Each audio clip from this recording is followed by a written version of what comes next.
Melissa Tennell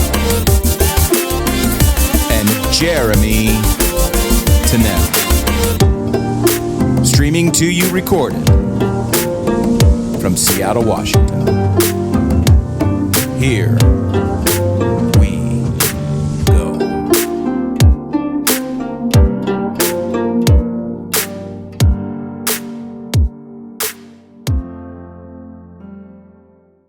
Good morning, everybody, and welcome to another episode of the Plowline podcast. I'm Jeremy Tennell, your host, and today I am joined with a guest that I met at a conference a couple of months ago, and we struck up a great conversation. I am here with Megan Jasurda, who is the director of the Disability Support Services Department at Clark Community College in Vancouver, Washington.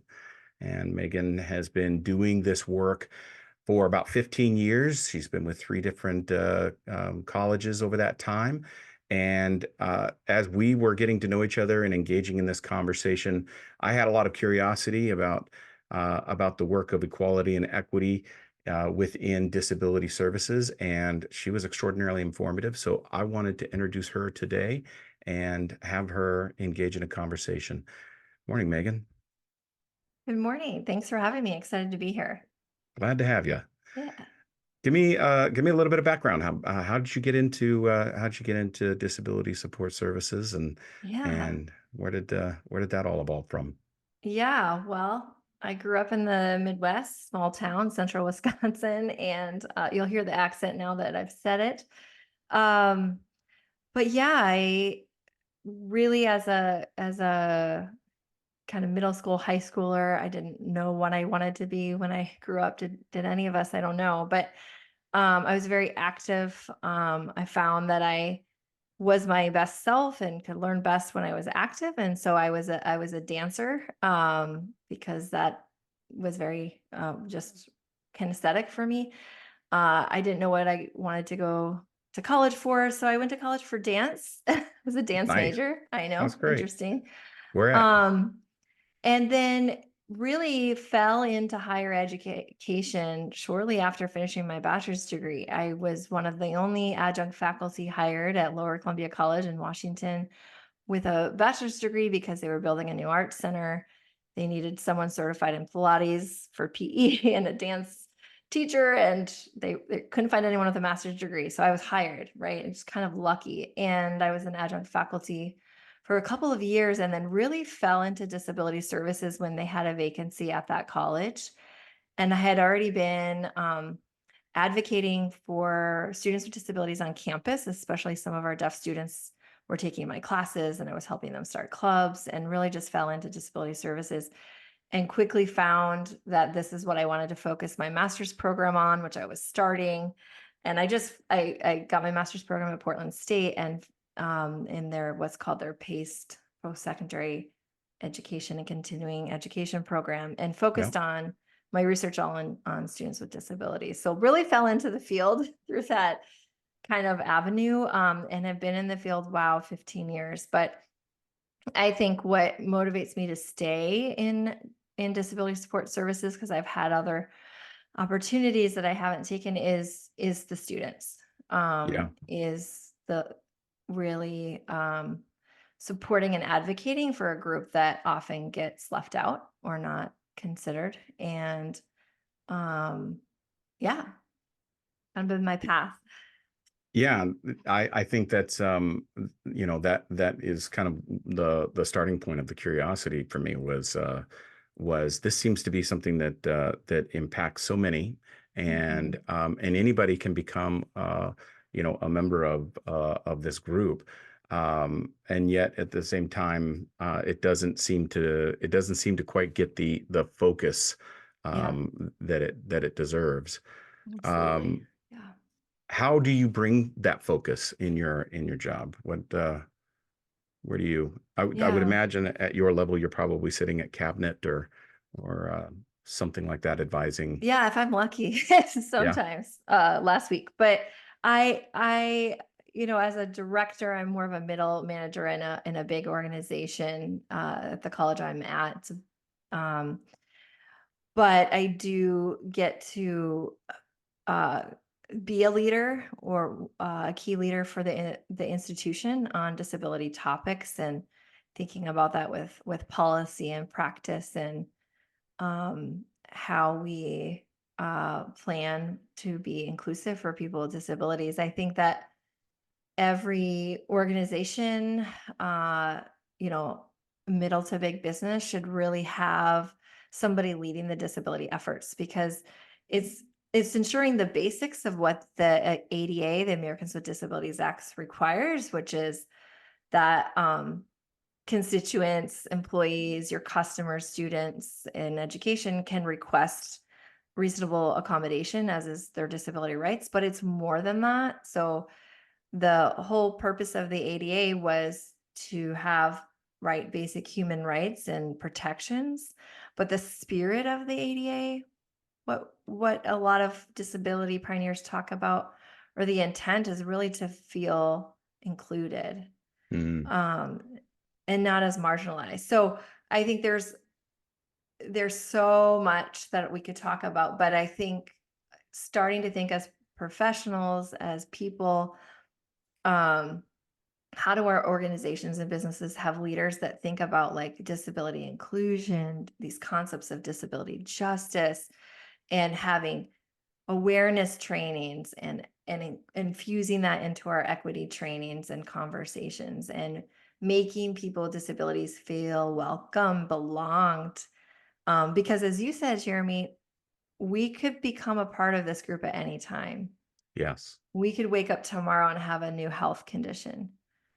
We could have a traumatic event or a car accident happen to us, and things are different, and we have to start kind of learning different, and having different limitations, or having a different mental health experience, right? Yeah. And so this could happen to us, to our family, to our kids.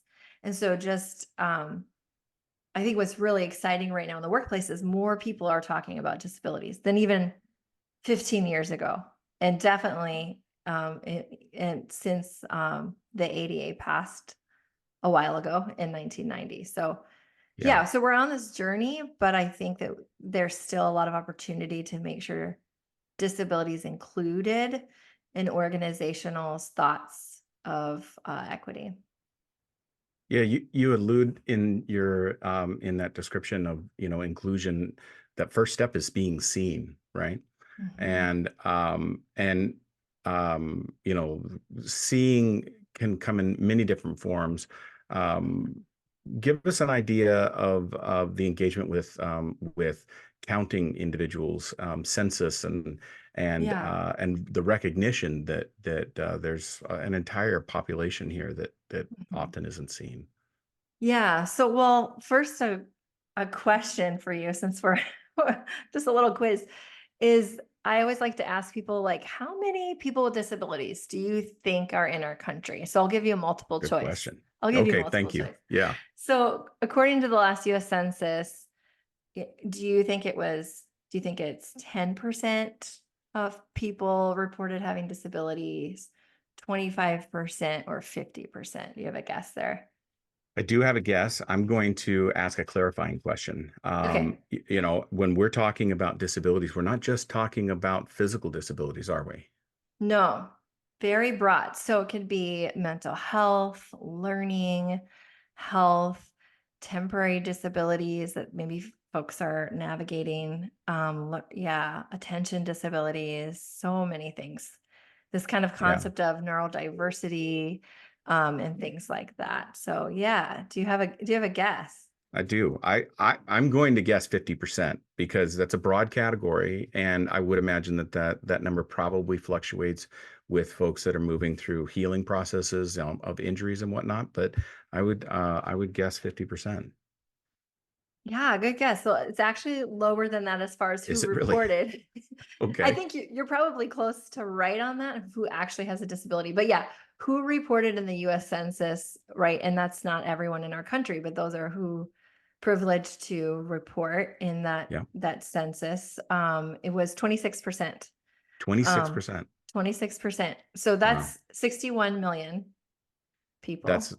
That's a lot of people. Yeah, it's a lot of people. And those are adults, right? So those Yeah, aren't even thinking about our children, our little humans, as I call mine, with disabilities, or people, younger people, or people who didn't fill out the census, or people who didn't have that privilege to fill out the census. So yeah, so it's a lot. it's a lot. Yeah. And then if you take that to the realm of higher education where I work, the National Center for Education Statistics, which is NCES, in 2020, they showed that 21% of undergraduate students, so at 2 years and 4 years, reported disability, Mm, identified. So not quite 26, but close, 21%. And you can even look up the stats and see what intersectional identities, like what students with different racial identities report and which ones might report a little lower. And that interesting. there's a lot of reasons for that. Could be cultural, could be they don't want some additional stigma that they might already be experiencing. So, anyways, but yeah, so really around a quarter percent of adults with disabilities are identifying. Yes. Yeah. And So, many are just living with it, yeah. and maybe not even aware of some of the things that they're dealing with. Hmm. For instance, learning disabilities, Hmm. cognitive disabilities, Yeah. um, right? Yeah. And many don't feel safe to disclose to a new employer or a new school or new place for a while. So they try to pass or hide their disability. And you know, there's there's a lot of there's a lot of challenge with that sometimes.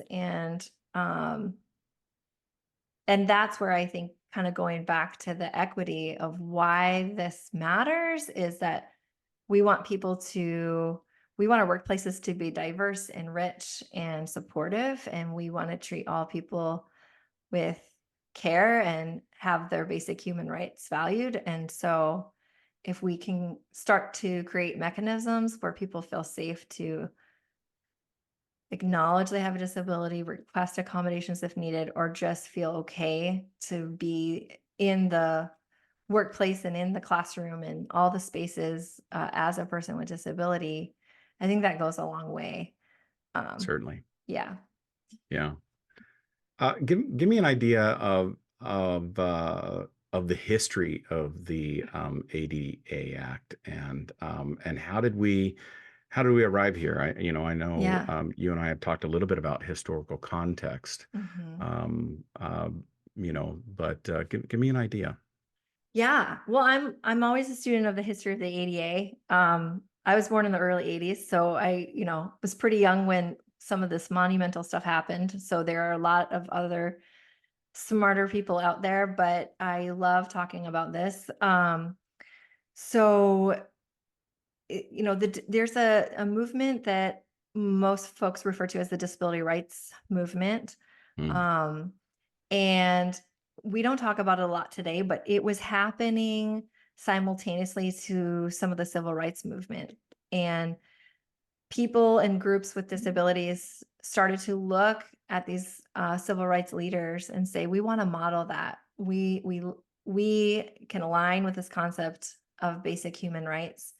Um, and so what you really saw happening, especially in the 70s, um, and early 80s, is really the four groups that stand out to me when I go back and review the history, um, are veterans, mm, those who served our country in military experience, who came back from that service with some new acquired health or disability experiences, and society wasn't ready for them.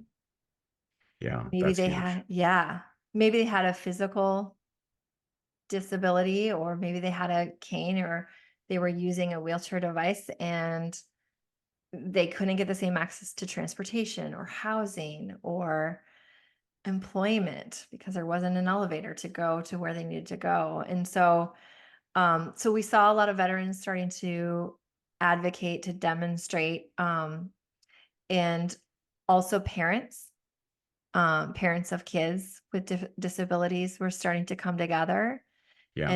and want to kind of follow the civil rights movement of like, hey, we also think that our students have a equal right to education. And there should be supports in our K through 12 system. Which there were not in the Right. 1950s, 60s, 40s, 30s. Yeah. So many people were institutionalized during those Yes. times. That was kind of your option was you can keep your child at home, and you can take care of them, or you can institutionalize them. But Yeah. they weren't welcome into the education system or into jobs outside of that. Yeah, it was very much harmful, a lot of harmful practices, but also a medical model of disability. Um, and really, yeah, there's a lot of sad history there that I won't go into. But even as these children who didn't have supports, some who were institutionalized or just kind of hidden away, not known what to do with, there was also a lot of like forced sterilization of Yes. young adults with disabilities, or perceived disability.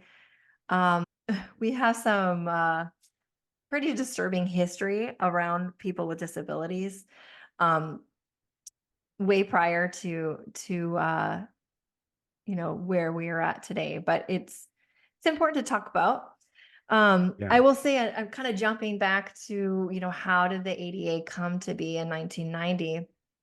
Another group that was advocating, I talked about parents and veterans, but it was also those with mental health disabilities. A lot of what they were calling it back then was psychiatric disabilities.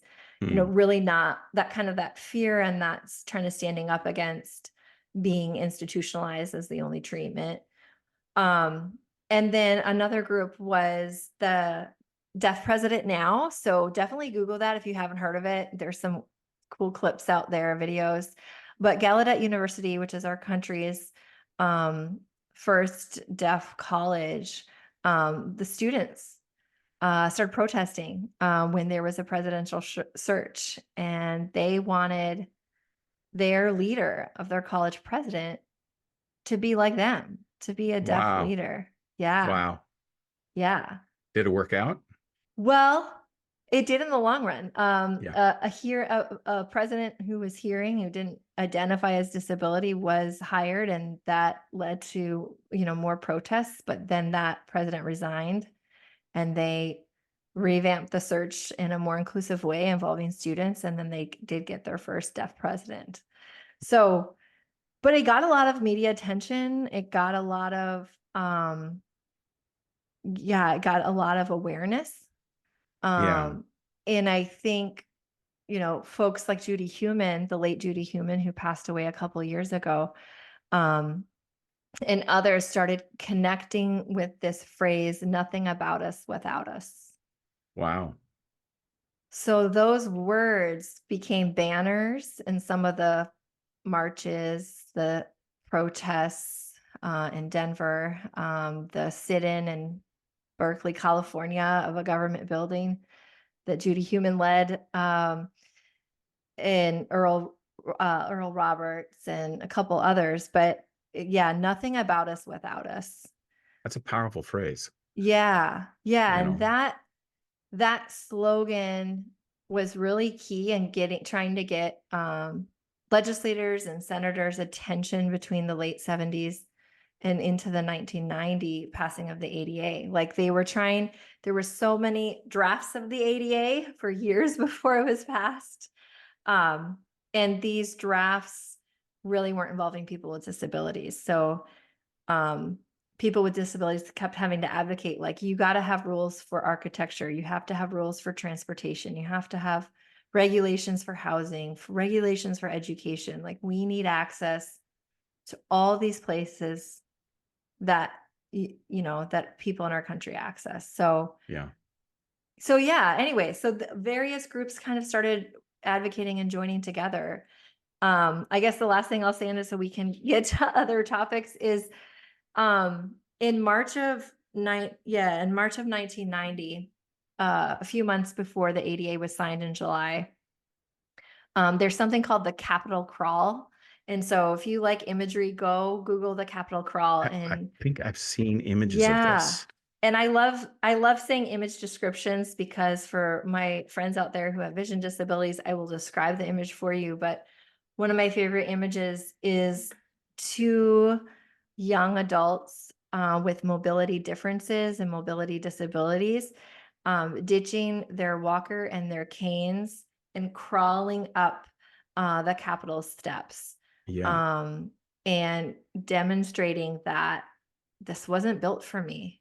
This government building, um, our our spaces, they don't work for me, right? And so they crawled up the steps. Reporters took pictures, and that was kind of the first time that the disability rights movement was like on national TV They on actually like a got 6 p.m. yeah, prime. they actually Yeah, got attention. Yeah. it got attention. And then, you know, the legislators couldn't just sit on these draft ADA. They really needed to take some action and sign some federal legislation that would have some protections. So Yeah. yeah, anyways, that's the Megan just sort of summary, but Well, there's so much there. I think another interesting story that's worth going and finding images for is World War I veterans Yeah. after they were returning were advocating and in fact did a very large march in Washington Hmm. and were demanding that veterans rights, veterans pay, but they were also asking for services Yeah. for their injuries, for for their emerging disabilities. And the answer that the federal government gave was to bring in troops and to gas and fight those veterans out of the Capitol Mall. And I think one of the things that's very important here to kind of connect some of this historical reference is it is important to understand how we put systems together as a Mhm. collective human being, as a collective human entity, and we do it through our individual choices, but we construct it through our paradigms and our perspectives. And Mhm. at the founding of this nation, the paradigm and the perspective that was constructed and created was one that represented an individual such as myself, white and male, Mhm. and those individuals could own land, they could participate in government, they could participate in society. Anybody that was outside of that couldn't. Mhm. So that included individuals of Native American status, as time went on, formerly enslaved individuals, and people of Hispanic or Mexican status, Asian status. They couldn't Mhm. own land. They couldn't participate. And so the 1964 Civil Rights Act is a delineation, and leading up to it, the movements that lead up to it, is a delineation in American legal history in Yeah. which the legal recognition of the other begins. Mhm. And that's where that begins legally, but it took all the way to 1990. Is that correct? Mhm. Yep. And so how does that happen? I mean, why does it take so long? Yeah, I mean, I think that's a really good question. Yeah. Yeah, I think I have to sit on that question. I think the second question I think about, why does that happen? Why does that take so long? Is, why is it still happening today? Like, Good, we well said. have we have the ADA that passed in 1990, and um and Judy Human has a book out about she has a book. You should your listener should read her story, because she was a great pioneer in this work. But What's the name of the book? um I will look it up. It's on here. It has her title in it. To Does it? remember. It'll come to me. But I think what I'm thinking about is, there was a lot of hope with the 1990 ADA being passed, and a lot of the reason and the idea behind it was for equality in employment, right? Hmm. It was a huge driving factor. We need equality to housing and transportation and education so we can have equality of employment and have the same experiences as others. But then statistically, if you look at the unemployment data for people with disabilities since the 1990 ADA, it hasn't gotten that much better. Yeah. We haven't fully included, welcomed, accepted people with disabilities in our workplaces so that they can be successful overall. Like we haven't made these huge, you know, improvements. And so I think that's a concern for people with disabilities and for people working with people with disabilities is a federal law is great and there's some protection there, but it's not enough. Right. We are the people of this country who can help shift the attitude and the culture and the hearts. And we need to be doing that work and we need to be teaching kids to do that work. And so I think that's where I get stuck. I'm like, oh, so many ways to go about your question of why did it take so long, but why are we still struggling with, oh, I mean, that's a question for all social justice topics, but Yeah. basic civil rights law, basic, ADA protections, it's not enough. Right. Um, Yeah, we talk about in our consulting practice when we're working with folks, we talk a lot about systems. I've got a master's degree in systems design, and so does my wife and partner Jerry, yeah. and so we come from that perspective, and I think that what we're talking about in this moment exemplifies how systems change has to happen, and how we so often think that it does happen. So the ADA law is passed in 1990, Mhm, and it immediately the width of doors, mhm, ramps, the ADA specific door handles, toilets, sinks, all of these things are begin to filter out into construction projects mhm, and trying to make the world more accessible. mhm, That's a technical fix, right? mhm, So we passed the ADA and that law, policy, procedure, who we vote for, whatever. Those are technical fixes to an existing system.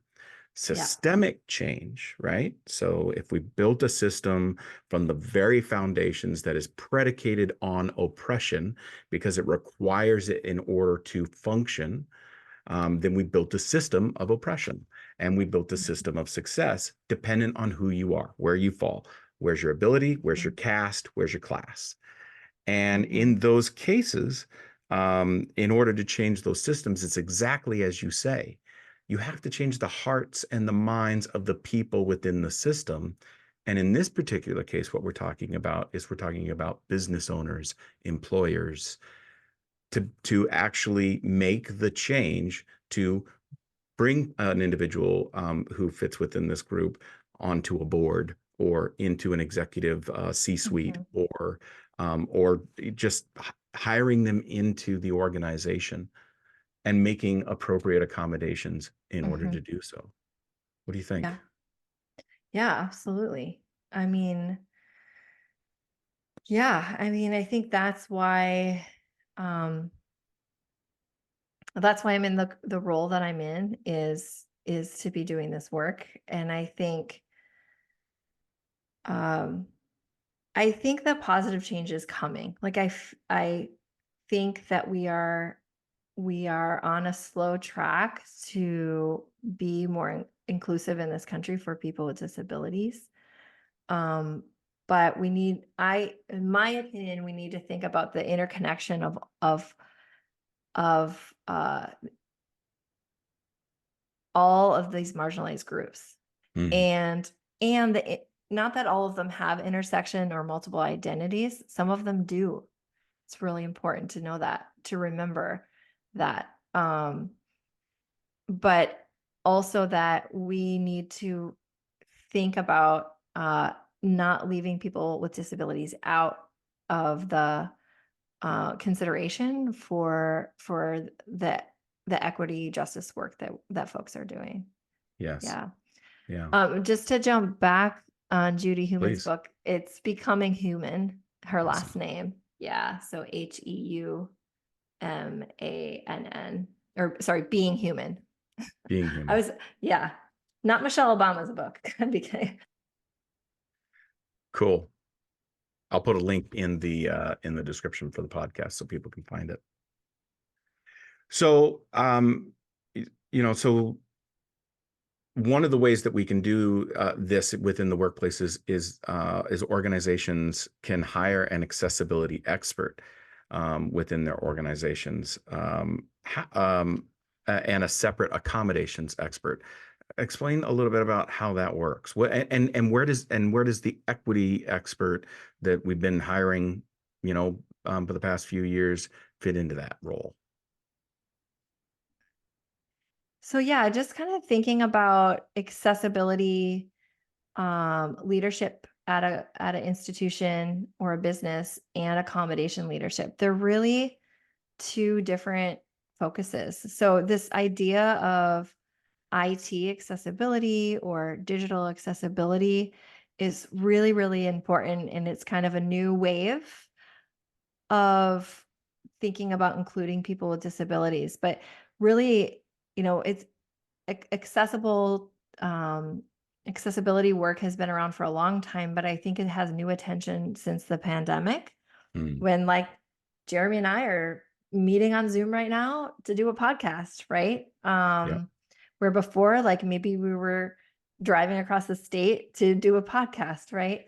To meet up in person. And in our workplaces and in our education, there's so much online or hybrid interaction going on that it's really rare that things aren't web based and and all the things. So uh, people with disabilities who use assistive technologies or technologies to help them access our web world Hmm. have really been not thought about by big businesses and apps and in institutions. And we are discriminating against these people all the time.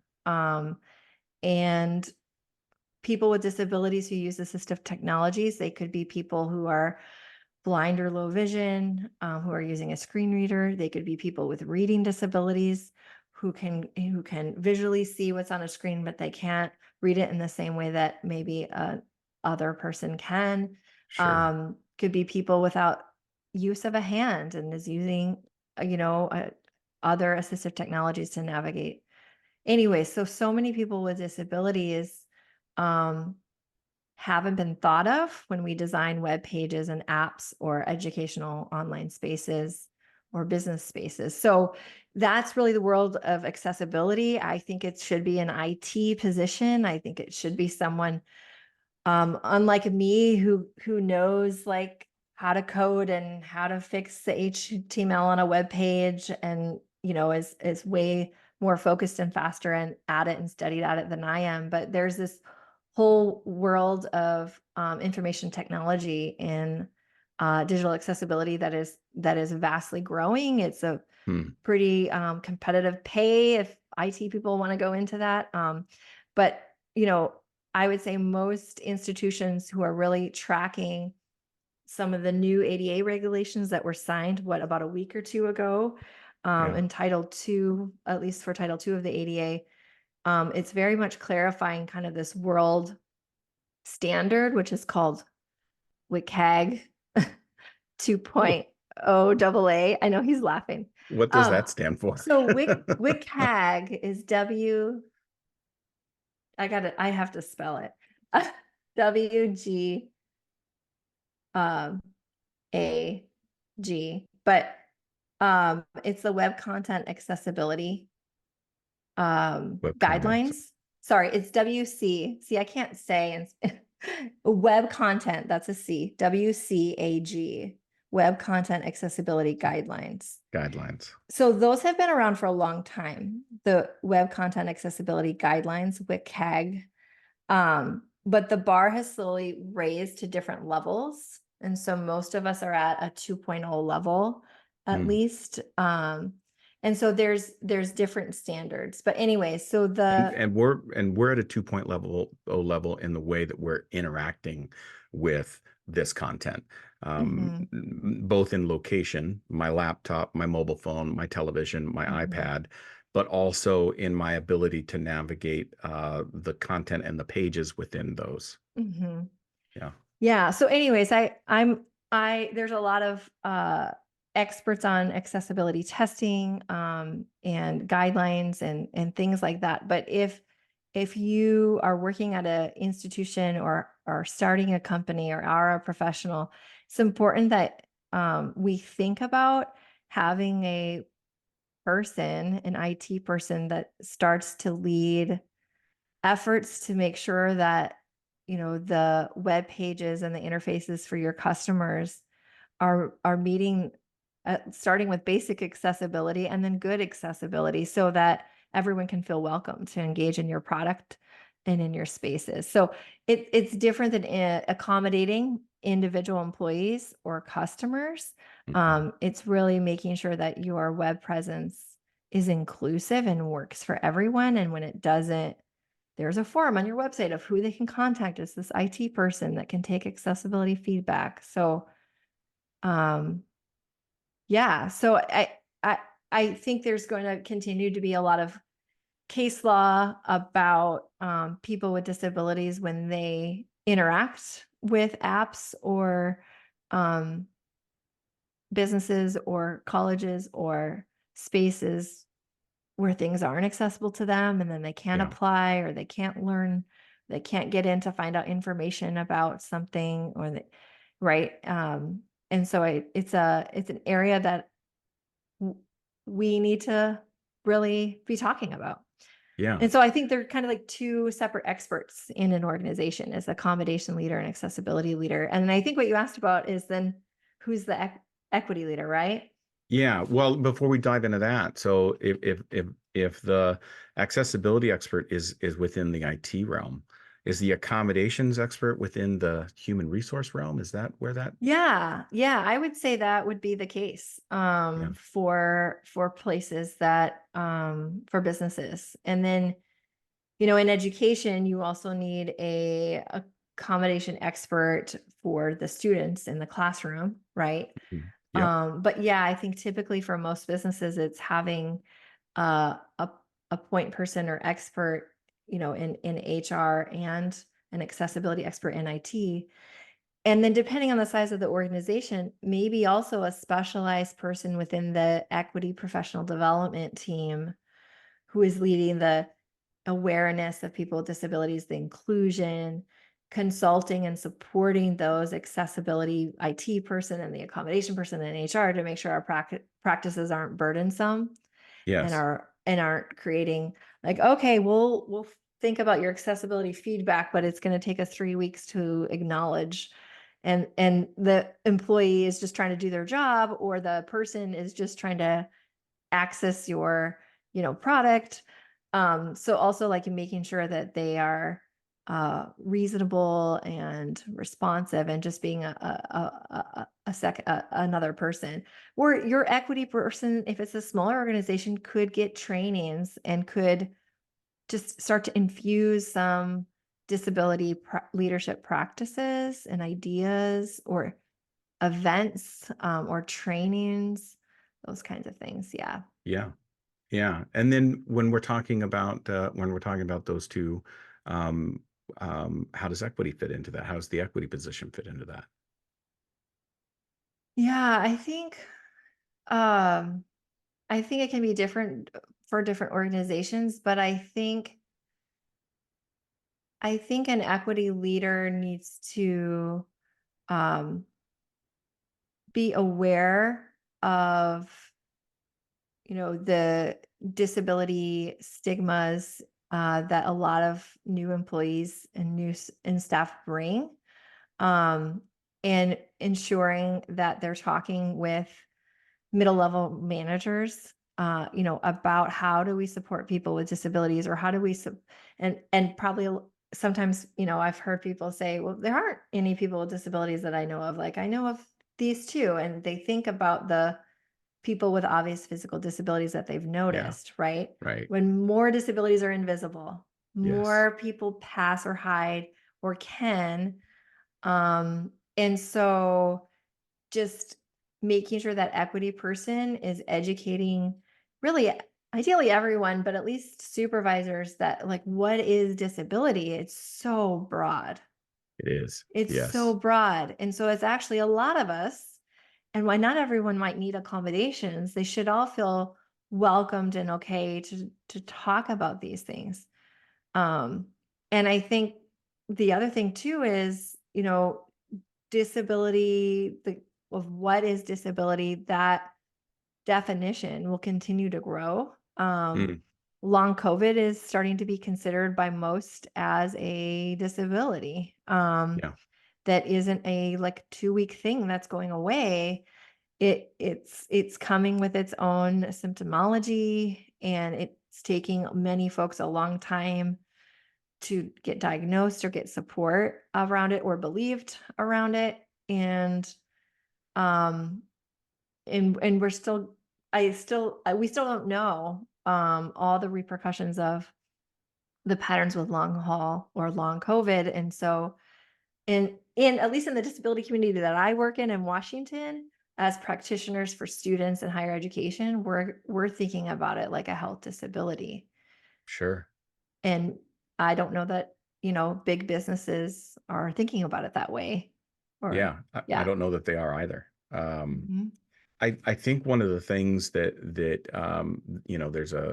things are shifting in many respects regarding perspective and paradigm in this.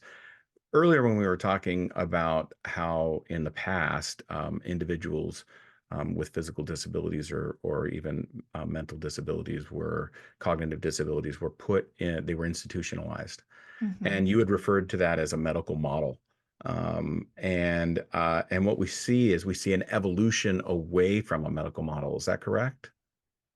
Yeah. I think for the most part, right? I think there are still spaces and businesses and areas operating under a medical model, but I think overall we've shifted to more of a social model of disability, um, where there was a big movement that people still talk about using like person first language, and saying, you know, people with disabilities or students with disabilities first, and kind of getting away from this word disabled, like you are disabled, instead of saying like, oh, you are a person with a disability, or if they name their disability, you are a person with autism, right? So Yes. there was Yeah. this movement, um and I think more recently, I've seen it a lot in the last, I don't know, maybe 7 or 8 years. There are some people there's different camps, right? There's different ideas of this, but there are some people who are trying to own back some of those words that Mm, we were talking about as harmful 7 or 8 years ago. I was saying that using the word disabled is harmful. But yeah. there are other people who are owning back that word. Like, I want to be identified as disabled. I'm proud, right? So there's also Yeah. this whole movement of disability pride. Yeah. There's a disability pride parade every year in New York City, right? And so like the spectrum of people with disabilities, we identify differently, and that is okay. But I would say overall, the movement in our country has been more toward a social model, and thinking about society, workspaces, websites, buildings, classrooms, lobbies, front counters, those spaces, those societal spaces may have barriers.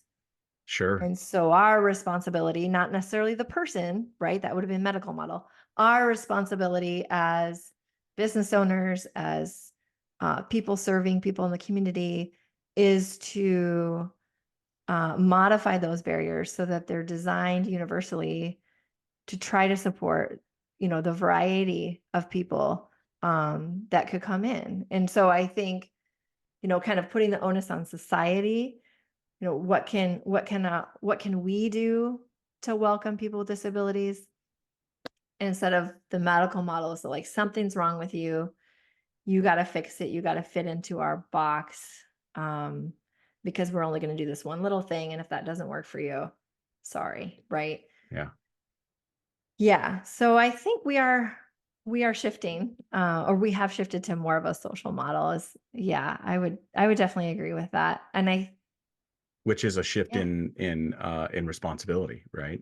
yeah, If I'm hearing you correctly, right? It's a yeah, shift from the responsibility rests on the individual, and hmm, if you can't fit into the model that we've got, then you're institutionalized or you stay home.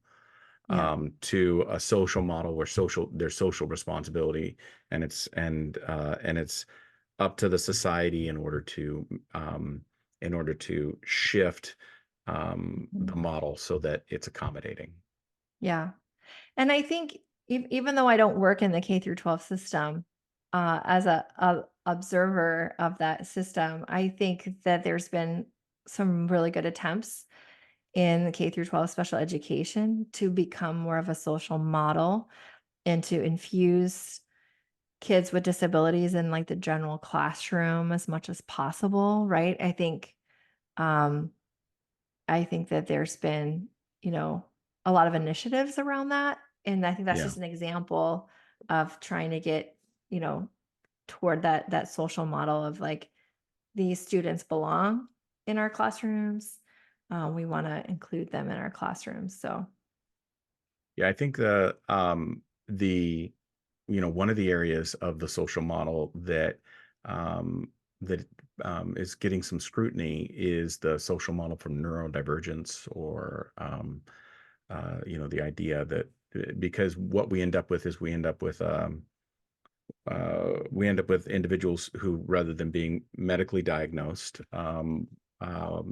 with neurodivergent conditions, they're self-diagnosed with neurodivergent conditions, and so now we've moved into experience, right? We've moved into an individual's personal experience. mhm. And so where's the boundary? How far do we go with accommodation? Yeah. So I will answer this question so much differently today than honestly I would have a few years ago. Good. I think I was still stuck in the medical model of disability. Um, and I think, uh, you know, I think when we're serving marginalized communities, we always need to grow and get better and listen to those we're serving. Yeah. And for me personally, and different groups I was connected to across Washington, we there was a lot of good movement happening um, a couple years before COVID, uh, around why are educational spaces and businesses requiring so much documentation Mm, from people with disabilities to get basic accommodations. Why? The yeah. ADA doesn't say that we have to. The ADA doesn't say that you have to have XYZ, paperwork proving your diagnosis. But that's what we all went to when the ADA passed, right? Like, let's prove your disability before you're Yeah. welcomed in the door. We're not opening the door for you unless you prove your disability, And then who were we leaving out? Who had access to medical care? Who did Right. not? Yes. Whose cultures supported that? Whose did not?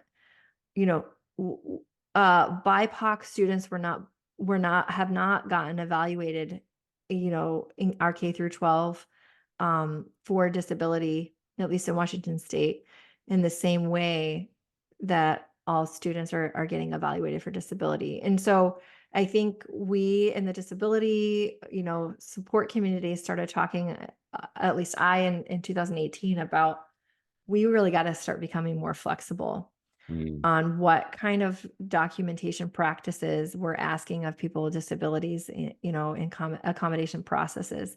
And so we started becoming more flexible, and trying to be more open. Just turn in what you have, come meet with us. Let's try to help you get what you have.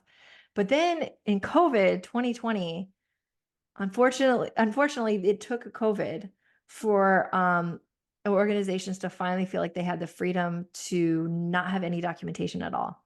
Yeah. And so what I saw Yeah, that makes is that, sense. yeah, is that some colleges and some businesses were welcoming employee accommodations and believing someone's story. Yes. I'm Yeah, going to so now believe your we've story. shifted to Yeah. this human reaction, right? Yep. Like I'm going to see you as a human Hmm. being. Hmm. I think Yeah. that that is that's where we need to go, right? Hmm. Because seeing individuals as human beings, this idea that your problems stop at the door, Hmm. don't bring your problems into work. And this idea, it doesn't work. Yeah. Human beings are human beings, and they're bringing all kinds of things with them. Um, what I think again, as I kind of work through this and listen to folks, is again we're faced we're still faced with a crisis of how we construct the world in our collective minds, Hmm. because we're taught if either linear or con, critical thinking, right? These are the Hmm. two methodologies. And so critical thinking is what we're using here, right? We're using this.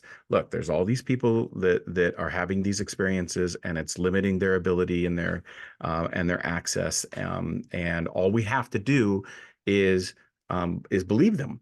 That's all we have to do. Hmm. And that's where we need to go. Right. We also are going to have to cultivate an ability to be systemic thinkers, because there's an element here that we've got to keep our eyes open for, and there's an element that we have to keep our eyes open for all the time, except we're not trained to be systemic thinkers, and so we miss Mhm. it. We just linearly move down the road. And what that is if a whole group of people are saying, and I'm going to use the neurodivergent, I'm neurodivergent and I'm self-diagnosed. And okay, come on, let's move through the accommodation. It's not Right. about we got to flip we've now we've now are dealing and working with the individual, but we've got to think of the system as well. Okay, Yeah. what is happening in which the age group of between 6 and 22 are in mass self-diagnosing as neurodivergent? What's Hmm. going on here? We need to ask some questions. What are we engaging with in our society that is causing our children in order to be higher in anxiety, lower in attention span, higher in depression rates, higher in suicide rates? Hmm. And we're not asking those questions. And that's an important question, because the thing that we're engaging with is just going to become more and more dominant in our life. Those mobile phones, the It, technology. it's the technology, it's the algorithm. It's not the screen.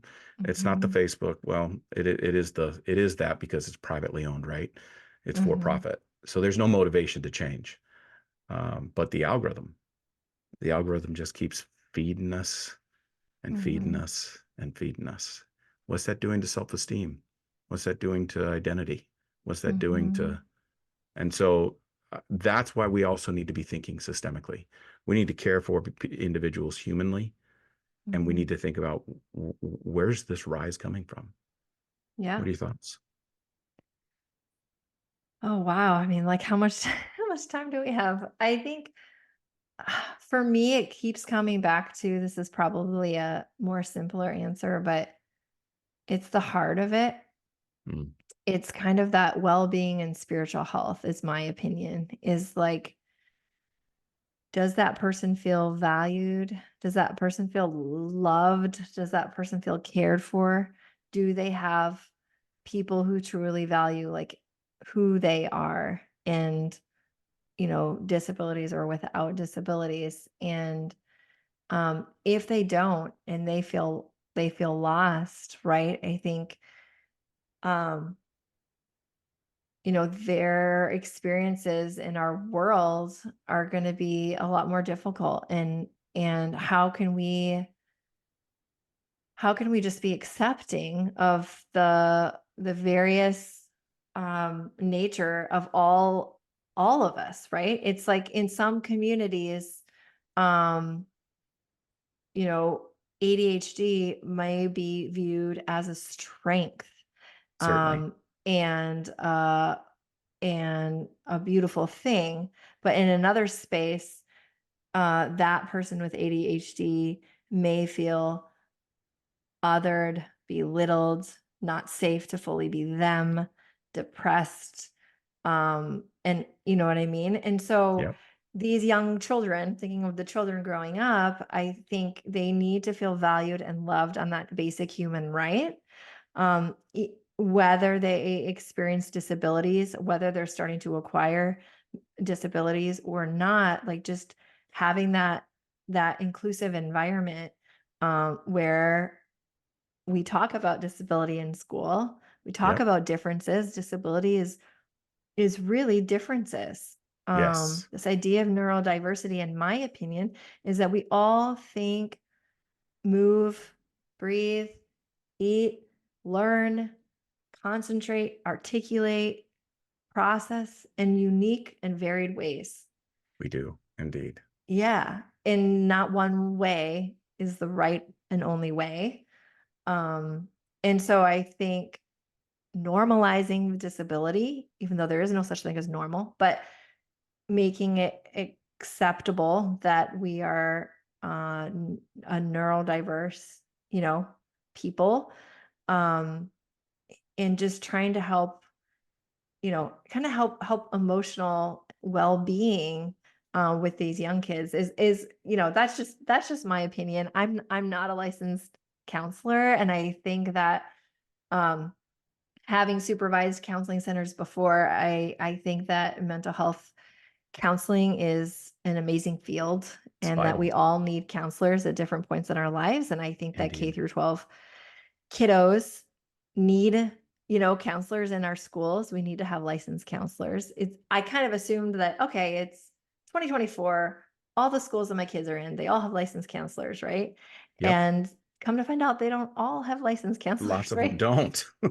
Yeah, right. And so, anyways, that's another tangent. But I think, that field and that practice of mental health counseling and those clinicians are really trying to, in my opinion, they're trying to support emotional well-being and and um and kind of that, you know, good health, holistic health.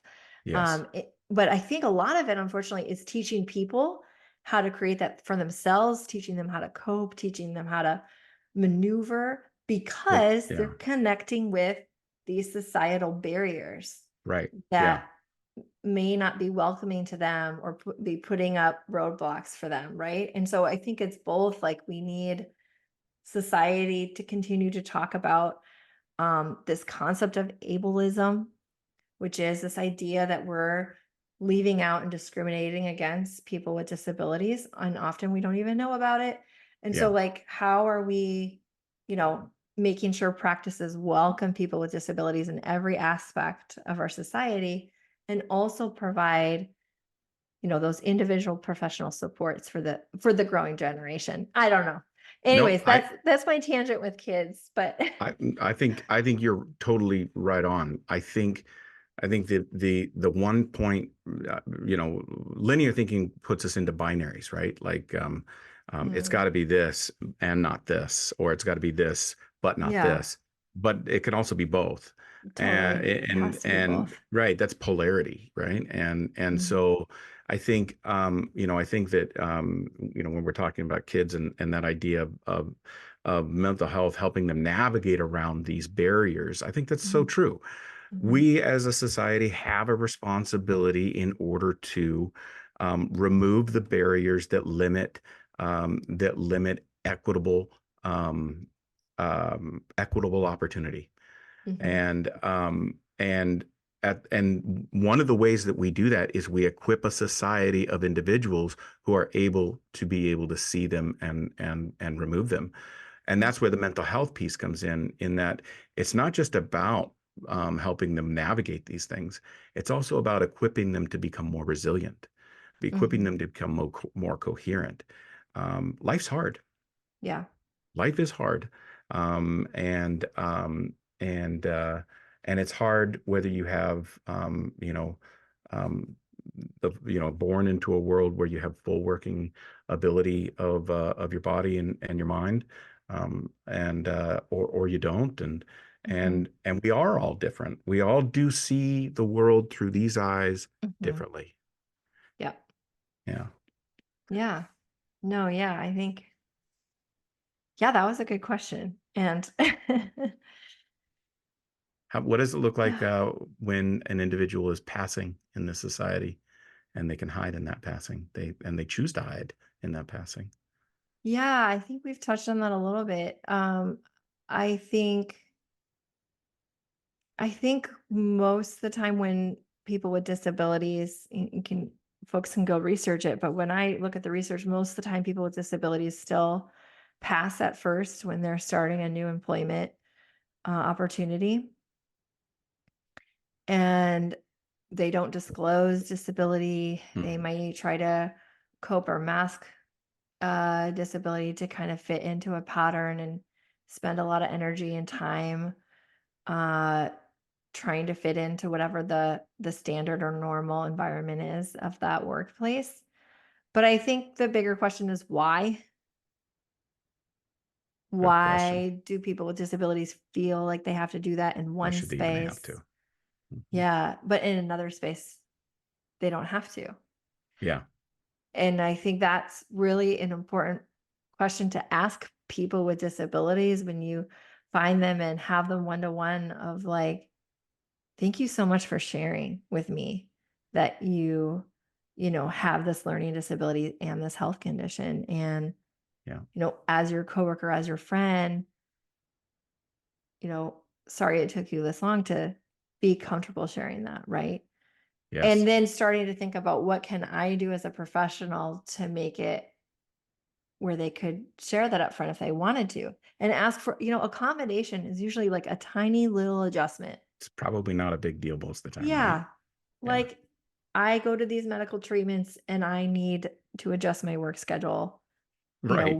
2 days a month. Or, what really helps me is if I can record this session so that I can go back and process and note take and all the things, right? Or Yes. so yeah, so I don't know, I think I'm more interested in and I don't know all the answers. I think everyone is an individual, but I think there's so many different reasons on why people pass. Mm. But whenever I've asked students I serve or people I know on why, it really comes to because they didn't feel safe. They didn't feel Yeah. safe often to share their disability or share a little bit of an adjustment or need that would have made it equitable for them. They don't feel safe, Yes. right? Yeah. Yeah. Tough to feel Mhm. safe when you're not treated like Mhm. a human being, Mhm. leave your problems at home. Yeah. Mhm. That's just not very human. Yeah. Well, I've thoroughly enjoyed this conversation, Megan. Mhm. I really appreciate your insight and your expertise on this particular subject. Do you have any final thoughts that you'd like to share? I think just I guess start to research and read or whatever your learning modality is, podcasts or books or articles. My brother always teases me that I never read books because he's a brother and he can be real with me in that way. But I listen to books, right? And so I It's think an effective way to do it. it's totally, yes. So I do read books through listening and I think research some of the topics around disability if it's new to you. Whether it's disability history, disability identity is another topic. If you're thinking about, oh, passing because I have a disability or my friend or my family, my partner will want to know more about that, look up topics on disability identity and disability stigma. Um, and and there's this whole concept of disability justice, which is really kind of the newest social justice movement of the disability rights movement. So there's so much out there. So read, learn, get involved, think about it when you're voting would be my thing too. Not too long ago, there was a movement to try to repeal the Yeah. ADA, Yes. and it was getting some teeth. Yep. And people were, people who experience disability and rely on at least the basic protections of the ADA were really scared. And so think about that. And think about those with disabilities and how you're including them and being equitable in your treatment of them. And I got those are just things to leave you with, but I don't know. That's And great. also, like, we're all learning, right? And so continue to learn and grow. And yeah. That's great. Well, thank you again. I sincerely appreciate your Mhm. time, Megan. Yeah. Thank you. Well, everyone, thank you for joining us for another Plowline podcast. And if you are interested in the work that Jerry and I do, you can check us out at co3consulting.net. That is CO, the number three consulting.net. And as you may have heard, Jerry has just finished a children's book called Let's Live Aloha. And as we were editing her memoir that we're working on, she doesn't like the idle hands, so she started a children's book, and I handed the edits back to her and began editing that, and it's fantastic. It's already won one award, and we've submitted for several others, so you can check that out at evolutionofaloha.com. And if you're interested in contributing and being a member of what we're doing here at the Plowline Podcast and the Evolution of Aloha podcast, then you can become a contributor by going to patreon.com/Plowline Productions. Thanks everyone for joining today. And thank you, Megan. We'll chat soon.